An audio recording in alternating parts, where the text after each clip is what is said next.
a normal drill weekend, or Yeah. I mean, how does that work? Yeah, we got paid just like normal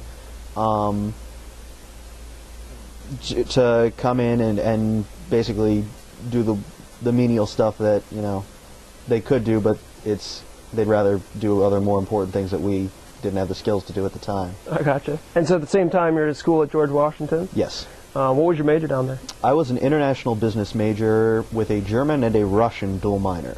How was the balance between? It was an interesting dynamic. With drill weekends and everything, you know, I would get up at the crack of dawn, which completely messes with a college student's natural schedule, where I'm used to being up from like 11 a.m. to like 4 a.m., and now I'm up at 5 a.m. to bed at 9 for 2 days. But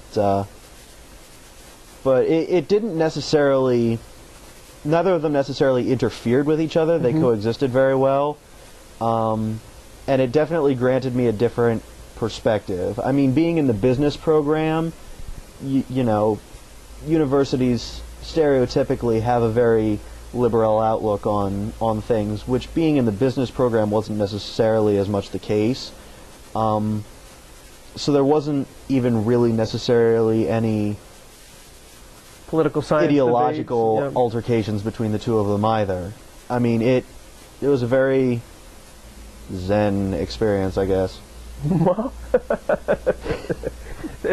you go through the process the entire year, and then you get a school date for May of that year? I got a school date for May, which is then after pushed. my freshman year. Correct.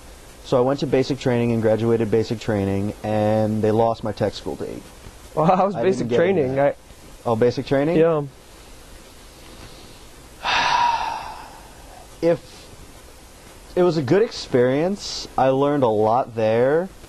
If I was given the opportunity to do it again, I would politely decline, but it was... Where is the basic training for the Air? Air Force basic training takes place at Lackland Air Force Base in San Antonio, Texas.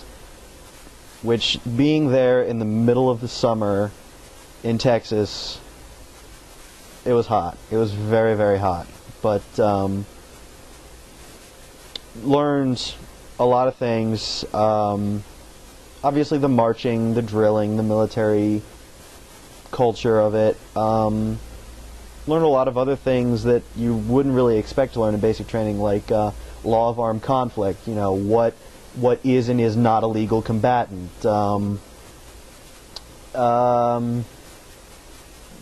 Even constructing defensive fighting positions, you know, if we were ever called to actually defend our own base, you know, God forbid if that ever should happen, but a lot of the rifle, disassembly, reassembly, marksmanship, you know, proper shooting positions, basic first aid, you know, how to splint a broken arm, how to deal with a sucking chest wound, how to do all this triage stuff that that you might be called upon to do in an actual wartime environment. Military hierarchy, you know, what's a squadron, what's a shop, what's a wing, what's a MAGCOM, you know, the different ranking systems. You know, we had to learn our chain of command from our dorm chief, who was the top trainee, all the way up through the President of the United States, and we had to be able to recite it from memory. What kind of tests or benchmarks did you have going through the process? We had rifle qualifying, we had pistol qualifying, we had physical PT qualifying, and then at the end of everything we had an end of course test for all of our book knowledge, you know, Air Force history, military mannerisms, all of that stuff. And if you scored above a 90% on both your, or if you scored above a 90% on both your written and your physical testing, your TI, your training instructor, had the option to recommend you for honor graduate from basic training.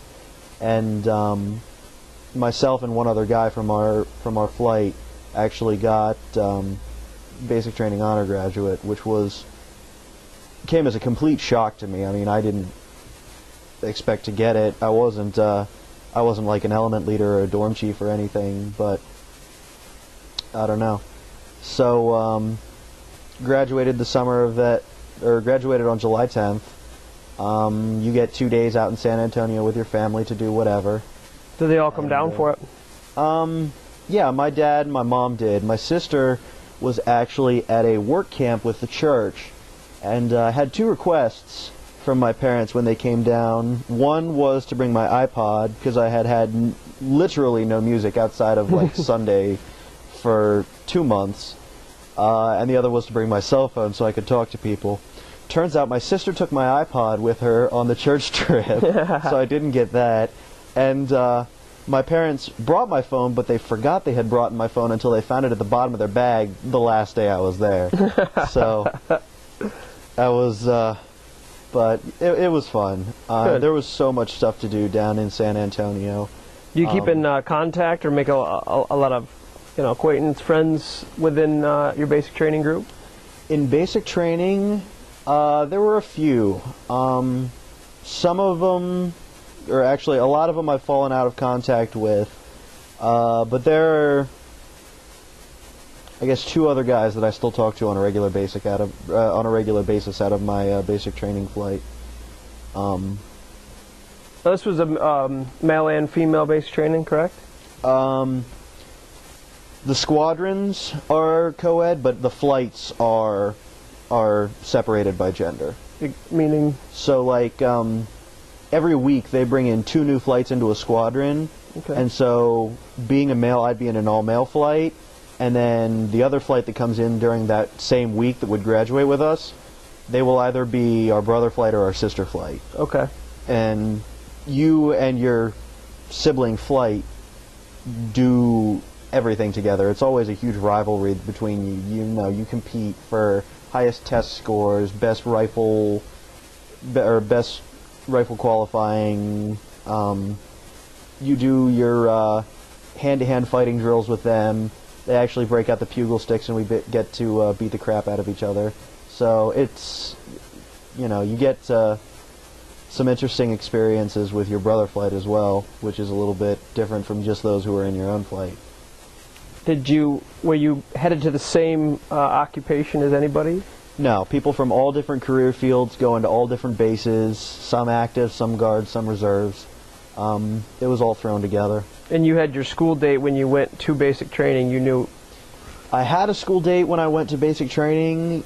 I lost it while I was down there, and so I came home. Frustrating? Yeah. I knew I was going to have to take a semester off of school because Crew Chief Tech School is 5.5 months at Shepherd Air Force Base in Wichita Falls, Texas, and 1 month at Luke Air Force Base in Phoenix, Arizona. So I knew I was going to have to take a semester off at school, so I had all my paperwork and everything kind of lined up, anticipating having to take the fall semester off, and then, oh, here it goes. I'm actually going this fall, now I got to register for all my classes and get everything, set to go. And so yeah, that was kind of annoying. Was the university pretty responsive to that, or? Yeah, the university was pretty understanding. I just talked to my advisor. He said, "Oh, okay, well, let me see what I can do." And I ended up not getting all the classes I wanted, but I still got into all classes I need, which was a little bit easier as a first semester sophomore. I still had some general education stuff I could take and things like that. So it wasn't all that difficult to get courses that I needed anyway. But so I went in the fall, and then I got another, again, once the fiscal year rolled around, I got a school date for January 25th of this past year. And so I left in January for tech school, which was at Shepherd in Wichita Falls, Texas, and there is nothing there. The nearest civilization is Oklahoma City, 2.5 hour drive to the northeast, or Dallas, 2.5 hour drives to the south. So it's tech school at Shepherd was a very interesting experience. I learned a lot about the airplanes themselves, maintenance procedures, what's the setup in terms of living? You're in a community barracks dorm? The